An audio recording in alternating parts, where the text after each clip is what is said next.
Praise the lord.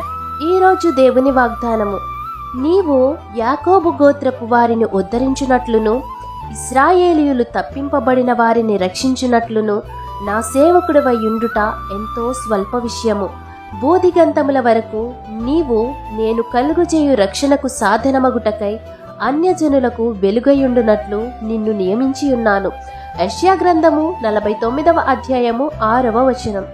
అంధకారమైన ప్రదేశములో నడుచువారికి దేవుడు నిన్ను గొప్ప వెలుగుగా చేయబోతున్నారు. ఆయన మహిమ నీ మీద ప్రకాశించబోతుంది. కాబట్టి ఆయన రక్షణను నీవు కన్నులారా చూచినట్లయితే వాక్యమై ఉన్న దేవుడు నిన్ను అన్యజనులకు గొప్ప వెలుగుగా చేసి నిన్ను ఆశీర్వదిస్తారు. కాబట్టి ఈ వాగ్దానం మీ జీవితంలో నెరవేరాలని కోరుకుంటూ దేవుని సువార్త పరిచర్యలో మీ సహోదరి. ఆమేన్. God bless you.